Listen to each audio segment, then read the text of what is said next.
They thought it was just a rule-breaking farm. They burned the house down, used force to assert control, but they were wrong. Inside weren't helpless farmers. It was an elite unit lying in wait. And you won't believe what happened next when the K-9 team, trained for vengeance, was unleashed. Don't miss it. The first sign of trouble wasn't the cease and desist letter, thick with legal jargon and self-important letterhead. It wasn't even the formal complaint about excessive animal noise, or the ludicrous accusation of running an unlicensed commercial kennel. The real first sign was the drone, a small, buzzing gnat of a thing. It hovered insolently over the 5-acre property, its lens a cold, unblinking eye staring down from the crisp Montana sky. From his vantage point on the porch of the main training building, a rustic but functional structure he'd built with his own hands. Sergeant Major Elias Thorne, retired, watched it with a grim certainty.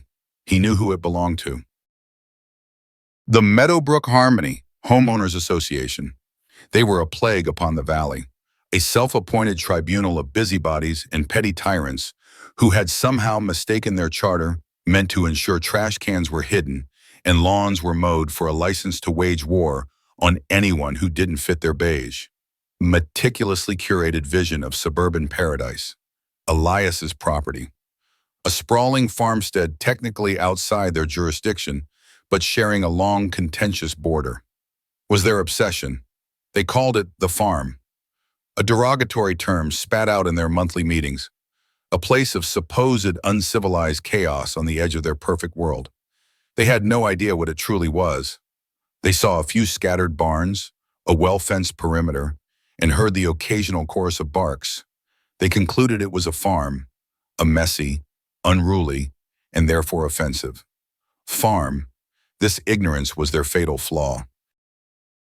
The farm was, in reality, the K-9 Valor Training Center, one of the most elite private facilities for training military and law enforcement working dogs in the country. The farmers were former special operations handlers like Elias, and the livestock was a pack of 30 of the most intelligent, disciplined, and lethally capable animals on the planet.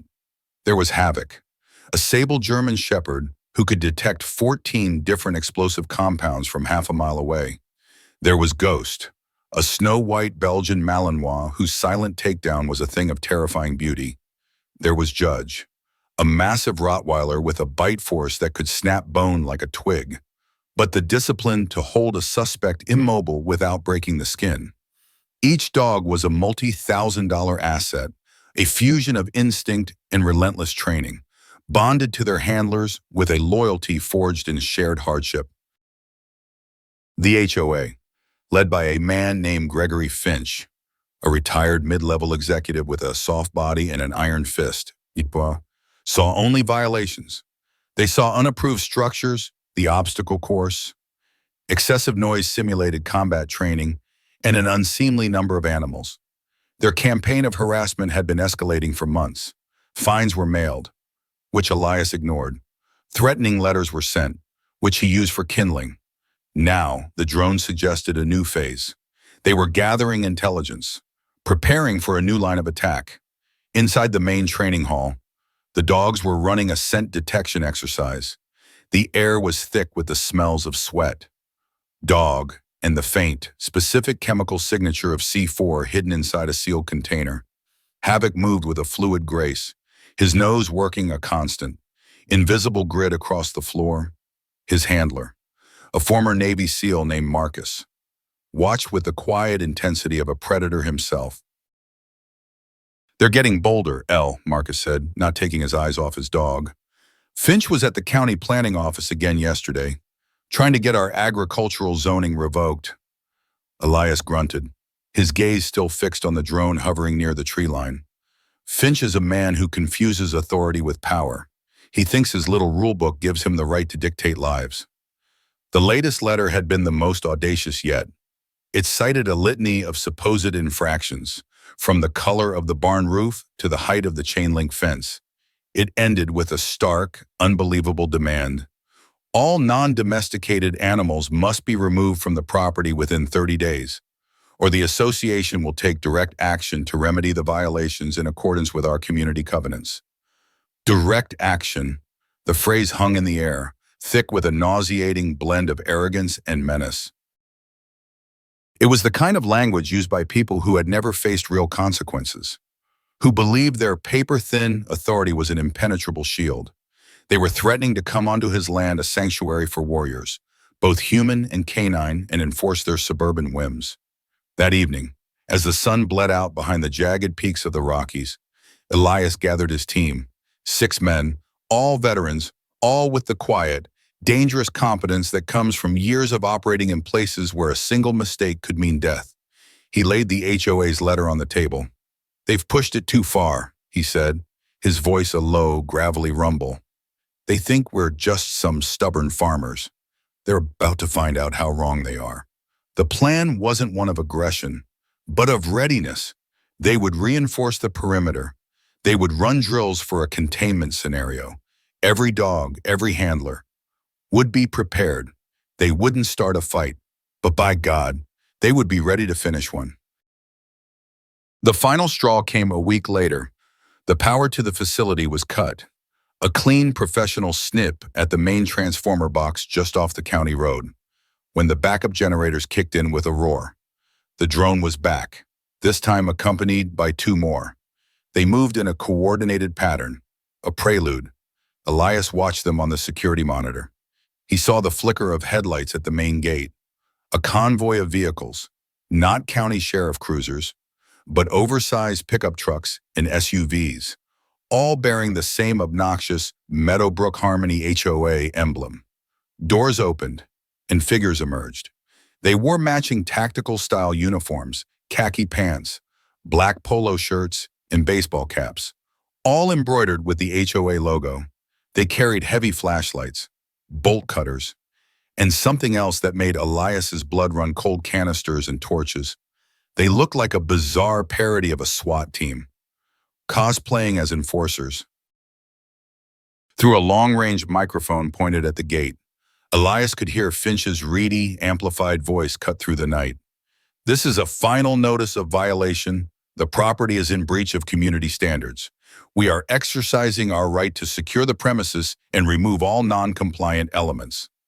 Marcus stood beside Elias, his hand resting on the neck of Ghost, who sat perfectly still, a coiled spring of muscle and teeth. "They're not just here to post a notice, are they?" "No," Elias said softly, his eyes narrowed. "They're here to burn us out." He keyed his radio. "All stations. This is Valor 1. Stand by. I repeat, stand by. Do not engage unless fired upon. Let them make the first mistake." The mistake came quickly. The bolt cutters sliced through the chain on the main gate. The self-important enforcement team fanned out, their movements clumsy and uncoordinated. They were not warriors. They were bullies, emboldened by a mob mentality. They moved toward this main barn, the one where the younger pups were housed. The torches flared to life, casting a sinister, dancing orange light across the compound. This was not about lawn maintenance or fence height. This was an invasion, an act of arson. This was Finch and his committee of tyrants making their final, fatal miscalculation. They believed they were purging a blight.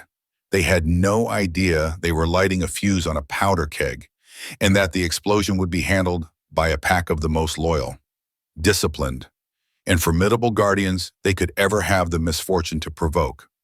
The dogs inside the kennels were silent, but it was not the silence of peace.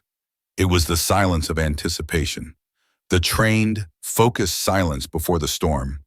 The smell of burning pine hit Elias's nostrils a second before the cameras showed the first lick of orange flame crawling up the side of the puppy kennel. Gregory Finch stood back, arms crossed, a smug little Napoleon watching his grand strategy unfold. His team, a motley crew of weekend warriors drunk on a thimbleful of authority, cheered him on. They had breached the enemy's fortress.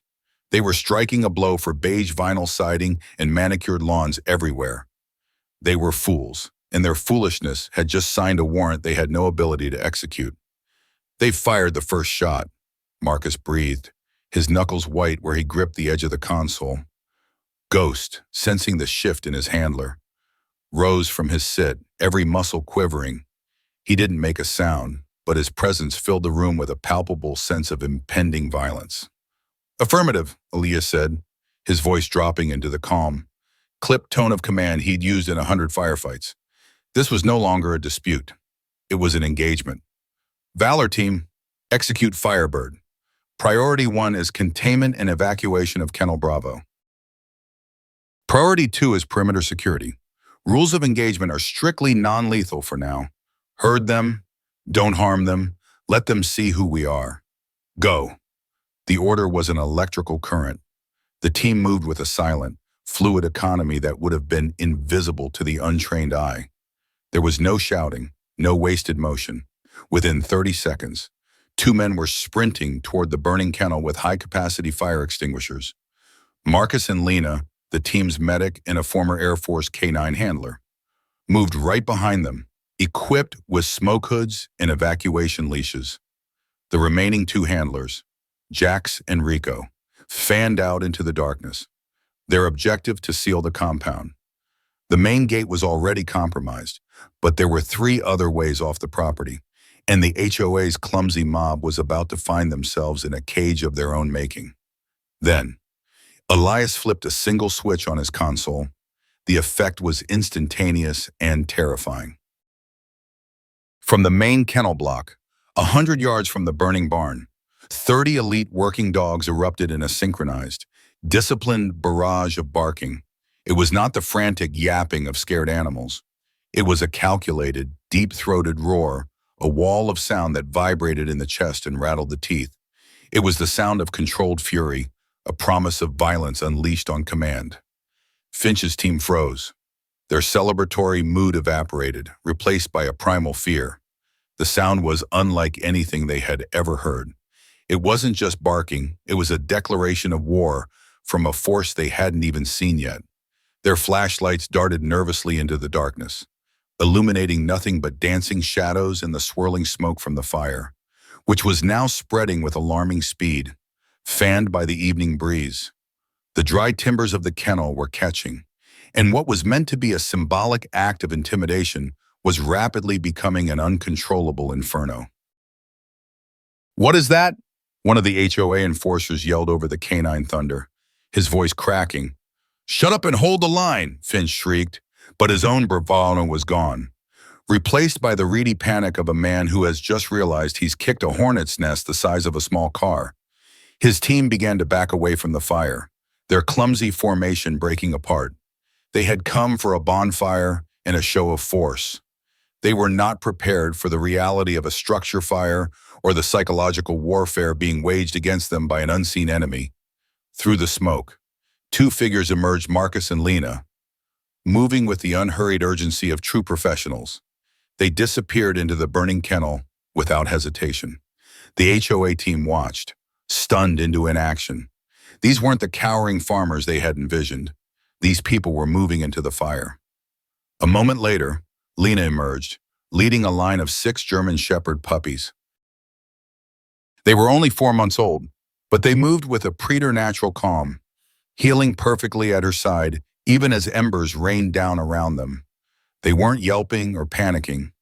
They were focused, their ears perked, their eyes on their handler.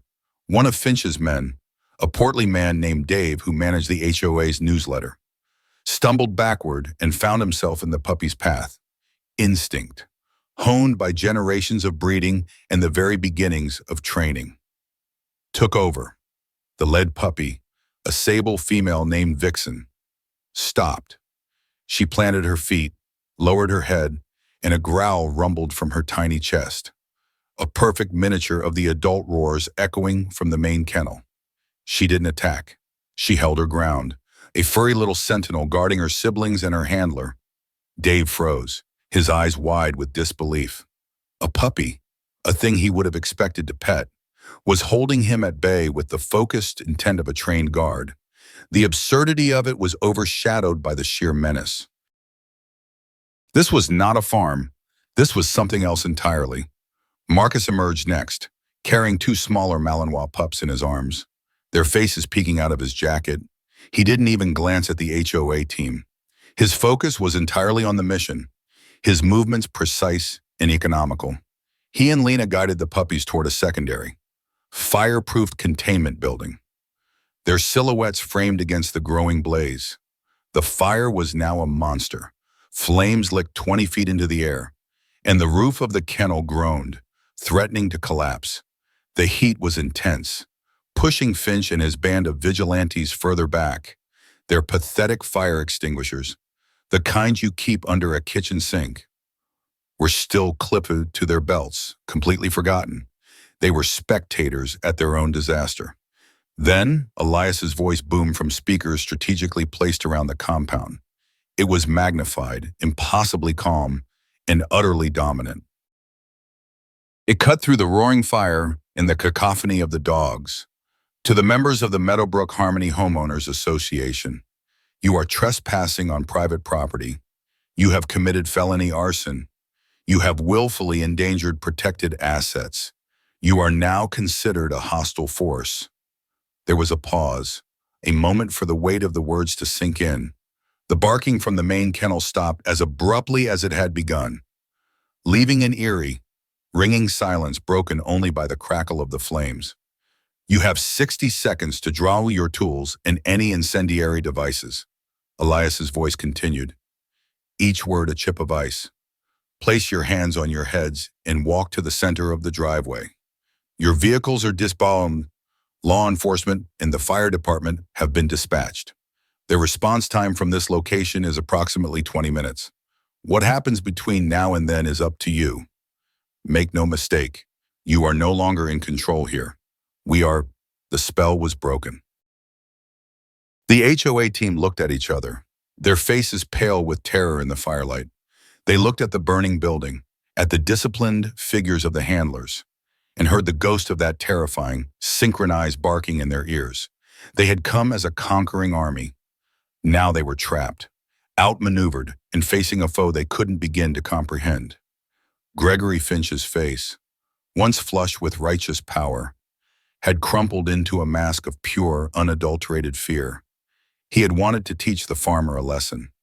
He was now the student in a master class on consequences. The 60 seconds Elias gave them felt like an eternity and no time at all. For the HOA enforcers, it was a crucible. The amplified voice from the darkness was the voice of God, calm and absolute, stripping away their mob-fueled courage and leaving them naked with their fear. The fire they had started raged behind them, a monument to their catastrophic misjudgment.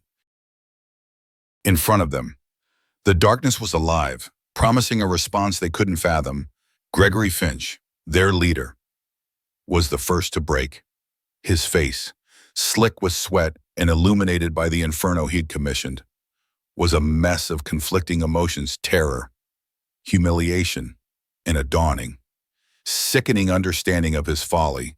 He dropped the now useless torch from his hand as if it had turned into a snake. It clattered on the gravel, a pathetic sound against the roar of the flames. Don't do anything, he stammered, raising his hand slowly, not in the defiant posture of a man negotiating, but in the universal gesture of surrender. We're leaving. One by one, his soldiers followed suit. Bolt cutters, flashlights, and canisters of lighter fluid fell to the ground. The ragtag militia, so confident minutes before, now looked like what they were scared. Out of their depths, suburbanites who had mistaken a rulebook for a weapon and found themselves facing real artillery. From the command center, Elias watched them on the thermal imaging screen. They were huddled together, a heat blob of pure panic. They're complying, he said into his radio. Rico, Jax, maintain perimeter lockdown. Marcus, stand by at Kennel Alpha. On my mark, we reveal the welcome committee. The fire department's sirens were a faint, distant wail, still minutes away. That was time Elias intended to use. This wasn't just about stopping the threat. It was about delivering a lesson so profound it would be seared into the HOA's collective memory forever. Meadowbrook Harmony. Elias's voice boomed again from the speakers. Your 60 seconds are up. You have chosen wisely. Now, you will understand the nature of the farm you so desperately wanted to discipline. with a soft electronic hum. A new set of lights flickered to life, not the harsh, blinding floodlights one might expect, but low wattage, ground-level lamps that lined the main driveway. They cast long, dramatic shadows and illuminated a path leading from the main kennel block directly toward the terrified cluster of HOA members. Then came the sound, the soft thump, thump, thump of a heavy, metal latch being drawn. A gate slid open with a well-oiled whisper. Out of the darkness of the kennel building, a shape emerged. It was Havoc, the sable German shepherd. He wasn't barking or growling. He moved with a liquid, predatory grace. His head held high, his ear pricked forward. He was the picture of controlled power. His eyes, reflecting the low light, seemed to glow with an unnerving intelligence. He stopped exactly 20 yards from the HOA group, planted his feet, and sat, a silent, imposing statue of canine authority. A moment later, he was joined by another, and another. One by one, the dogs of K-9 Valor emerged from the kennel and took up positions in a perfect, silent semicircle, creating a living wall between the HOA and any thought of escape. There was Ghost, the white Malinois, a pale specter in the gloom. Judge, the Rottweiler, whose sheer mass was an intimidation tactic in itself. A pair of sleek Dobermans, a powerful Dutch Shepherd, and a dozen more, each one a perfectly disciplined instrument of deterrence. They didn't growl, they didn't bark, they didn't even twitch. They just sat, watching. The sheer pressure of 30 sets of intelligent, unblinking eyes was more terrifying than any overt aggression could ever be. The members of the HOA were paralyzed. They had seen guard dogs before, barking behind chain-link fences. This was different. This was not a pack of animals. It was a unit. Their silence was a weapon. Their discipline was a threat. The revelation was dawning on them.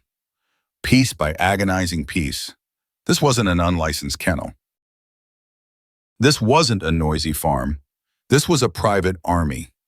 Each one of these animals you voted to have removed is a highly trained law enforcement or military asset, Elias's voice explained, his tone now that of a lecturer in a very serious classroom. The dog on the far right, Havoc, has served 2 tours in Afghanistan. He has found over 200 IEDs, saving countless lives. The white Malinois, Ghost, is a master of stealth apprehension. He can neutralize a hostile target without a sound. Every dog you see here is more disciplined, more loyal, and has more integrity than your entire committee combined. As if on cue, Marcus, Jax, and the other handlers that emerged from the shadows behind the dogs, they didn't carry weapons. They didn't need to. Their presence, their calm command over the formidable animals arrayed before them, was enough. They stood with their dogs, a unified front of man and beast, radiating an aura of unbreakable competence. Gregory Finch stared, his mouth agape. The full, crushing weight of his ignorance crashed down on him. He had picked a fight with veterans. He had tried to burn down a barracks housing canine soldiers. He had brought a set of community covenants to a gunfight and hadn't even realized the other side was armed. He had mistaken professionals for peasants. You declared war on us based on the color of our roof and the sound of our training. Elias's voice concluded, the speakers crackling slightly. You brought fire and force to our doorstep. We answered with discipline and control. Now, you will answer to the authorities you have summoned. But know this, we will be pressing charges for arson, endangerment, and trespassing. Your little association is about to learn what happens when you threaten the security of a federal training facility and its assets.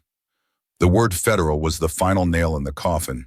Finch visibly wilted, the last of his self-importance draining away, leaving a hollowed-out shell of a man. The sirens were louder now, the flashing red and blue lights painting the trees at the edge of the property.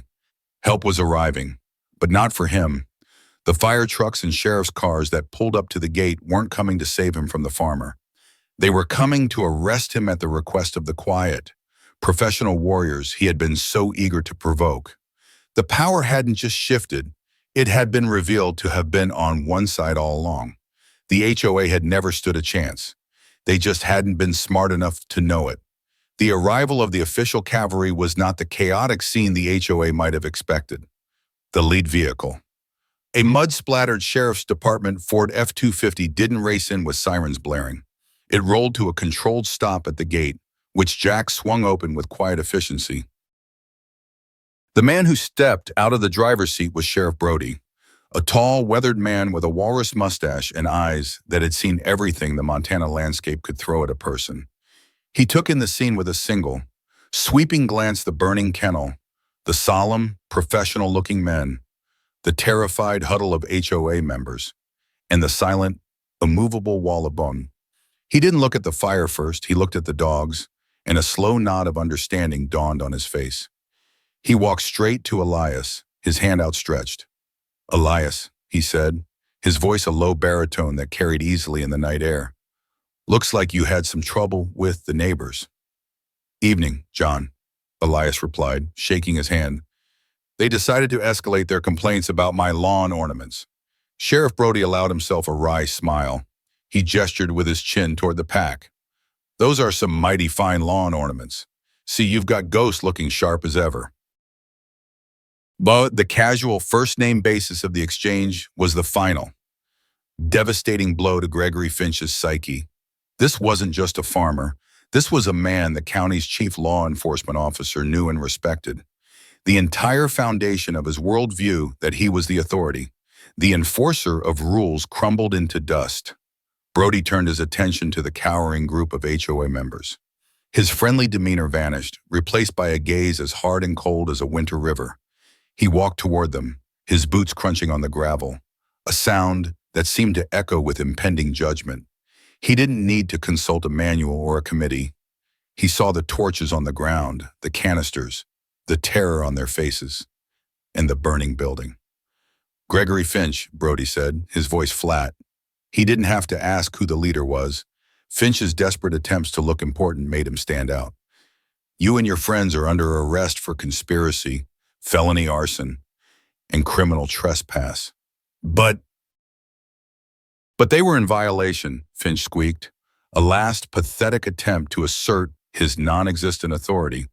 "Our covenants—" Sheriff Brody cut him off with a look of utter contempt. "Your covenants end where a man's property line begins, and when that property belongs to a man who trains assets for the Department of Defense. Your covenants become a legally binding suicide note. You didn't just trespass on a farm. You trespassed on what amounts to a secure military support facility. You didn't just light a fire. You attempted to destroy assets vital to national security. I hope your HOA dues cover a good lawyer. You're going to need a team of them." The fire trucks had arrived, and the firefighters, seeing Elias's team had already contained the situation and evacuated the occupants, went to work on the blaze with practiced skill. The deputies, meanwhile, began methodically cuffing the members of the HOA enforcement team. The men who had arrived an hour ago feeling like conquering heroes were now being led away in disgrace, their faces illuminated by the flashing lights of the patrol cars. They were no longer a task force. They were just a sorry collection of criminals. As Finch was being led past, his eyes met Elias's. There was no triumph in Elias's expression, only a quiet, weary disappointment. "You just had to push, didn't you?" "Gregory," Elias said, his voice low enough that only Finch could hear. "You couldn't just leave well enough alone." Finch had no reply. He hung his head, the weight of his actions, finally, crushingly, real. By dawn, the fire was out, leaving the blackened, skeletal remains of the puppy kennel as a stark reminder of the night's events. The HOA members were booked and facing a raft of state and potential federal charges. The story spread through the valley like wildfire. The crazy farmer on the edge of Meadowbrook Harmony was revealed to be a decorated war hero. The unlicensed kennel was a vital training center for K-9 soldiers. The HOA, once a feared local power, became a laughingstock, then a pariah. The legal and financial fallout was swift and brutal. The K-9 Valor Training Center, represented by a no-nonsense legal team that Elias had on retainer, filed a civil suit against the Meadowbrook Harmony HOA for damages that ran into the millions. The cost of the destroyed kennel was the least of it.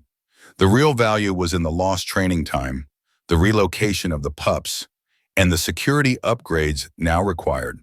The lawsuit named not only the association but every member of the board, including Gregory Finch, personally their liability shield, designed to protect them from disputes over swimming pool rules, was utterly useless against a charge of organized criminal activity.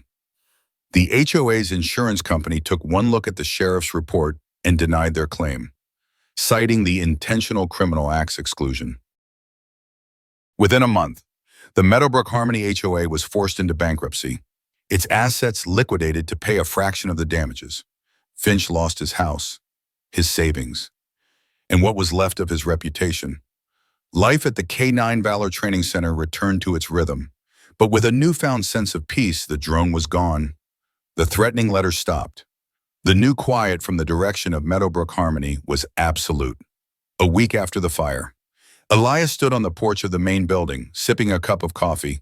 Below, in the training yard, Marcus was working with Vixen, the little sable pup who had stood her ground against the HOA goon. She was running a simple scent detection drill, her tail wagging with joyous concentration as she located a hidden training aid and was rewarded with a boisterous, "good girl," and a vigorous scratch behind the ears. The burned-out kennel was already gone, cleared away to make room for a new, state-of-the-art facility, funded by a down payment from the lawsuit. Elias watched the puppy play, a symbol of resilience, of a legacy that could not be burned down by ignorance or hate. They had faced a threat born of petty tyranny and had met it not with rage, but with the cold, unyielding power of discipline. They hadn't needed to unleash the fury of their dogs. They had only needed to show that they could. The true victory wasn't in the defeat of Gregory Finch, but in the unwavering loyalty and control of the pack. The farm was safe. The guardians stood watch. And everyone in the valley now knew that some lines were not meant to be crossed. The story of K-9 Valor and the Meadowbrook Harmony HOA doesn't truly end with the flashing lights of patrol cars or the signing of a bankruptcy declaration. Those are merely the closing punctuation marks on a single, violent chapter. The real story, the deeper narrative, continues in the quiet moments that follow in the changed landscape of the valley, in the silent understanding between neighbors, and most profoundly, in the enduring spirit of the sanctuary that Elias Thorne and his team fought to protect. To understand the victory, one must look beyond the villain's fall and examine the hero's enduring peace. At its heart, this was a collision of two fundamentally different worlds, each defined by its own concept of power. For Gregory Finch and the HOA, power was a thing of paper and position. It was derived from bylaws, covenants, and the petty authority granted by a committee of the like-minded. Their power was prescriptive. It sought to control the world by forcing it into neat, pre-approved boxes. The color of a roof, the height of a fence, the number of dogs, these were the metrics of their dominion. Their authority was brittle, an eggshell-thin veneer of control over a world they fundamentally misunderstood. When faced with something that didn't fit their regulations, something wild, purposeful, and self-sufficient, their only recourse was to label it a violation and seek its eradication. Their enforcement team was the ultimate expression of this flawed power men in costume, playing soldier without an inkling of what true discipline or courage entails. They mistook aggression for strength and believed their rulebook was a shield. The fire they lit was not just an act of arson, it was the desperate, final act of a powerless authority trying to prove it mattered. In stark contrast stands the power embodied by Elias Thorne and K-9 Valor. His power was not derived from a title or a document, but forged in the crucibles of conflict and honed by years of discipline. It was an earned power, built on competence, experience, and the quiet respect of his peers.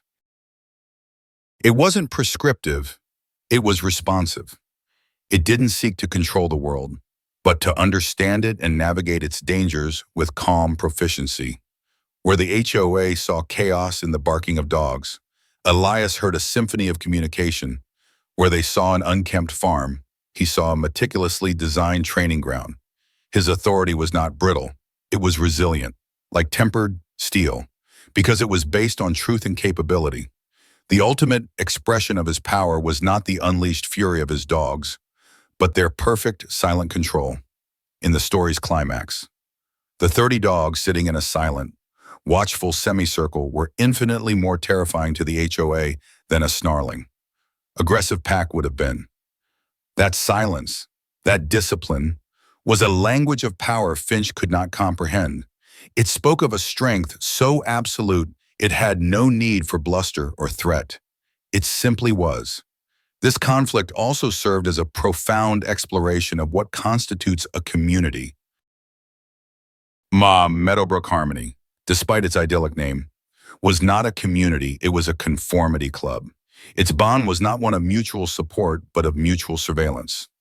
Its members were united by a shared fear of the non-compliant, the different, the exceptional.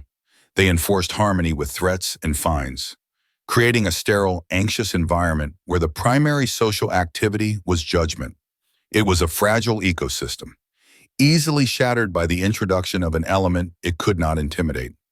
The community of K-9 Valor was its antithesis. It was a tribe forged by a shared mission and bound by unconditional loyalty. The bond between handler and dog is one of the most powerful in existence, a symbiotic relationship of trust and purpose that transcends species. The handlers themselves, Marcus, Lena, Jax, Rico, were not just employees, they were brothers and sisters in arms, veterans who had found a new way to serve, a new mission in a peaceful valley. Their covenants were not written on paper but were etched into their character: watch each other's backs, protect the pack, honor the mission. Their harmony wasn't enforced, it was inherent in their shared understanding and mutual respect. The irony is staggering. The place accused of being a disruptive blight was, in fact, the only true functioning community in the entire narrative. It was a sanctuary not just for dogs, but for the warriors who needed a purpose after the war was over. The aftermath of the fire and the subsequent legal annihilation of the HOA sent ripples throughout the wider valley. The legend of the dog farm transformed overnight. Whispers at the local diner and the feed store changed their tune. The crazy ex-military guy became that quiet hero, Elias Thorne. People began to understand him. The county sheriff's open respect for Elias was a powerful social endorsement. People who had once given the K-9 Valor property a wide berth now drove by with a nod of respect. A local high school asked Elias if he would speak to students about discipline and service. He politely declined the public speech but offered to host a small, private tour for a handful of interested youths, showing them the dedication and hard work involved, demystifying the place without sacrificing its security.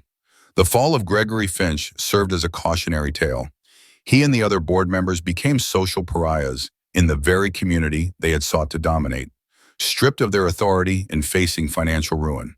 They were exposed for what they were: bullies who had punched up and been summarily knocked out. Their former neighbors in Meadowbrook Harmony, now facing skyrocketing fees to pay for the legal disaster, either moved away in droves or ostracized the old guard, desperate to rebuild their community on a foundation less toxic than Finch's reign of petty terror.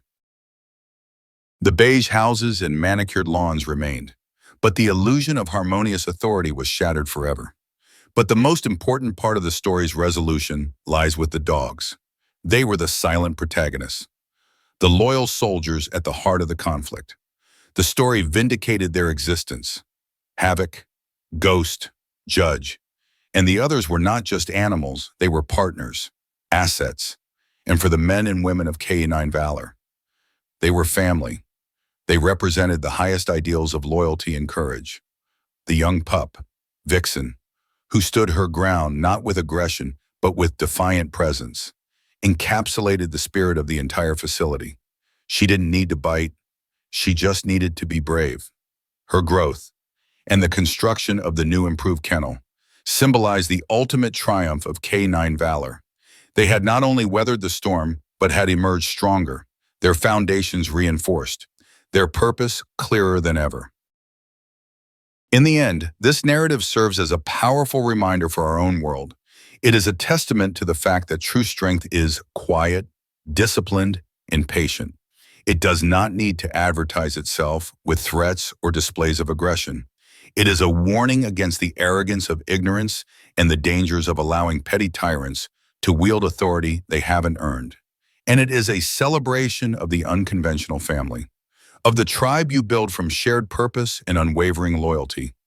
The world is full of HOAs, metaphorical and literal systems, and people who seek to enforce a bland and fearful conformity.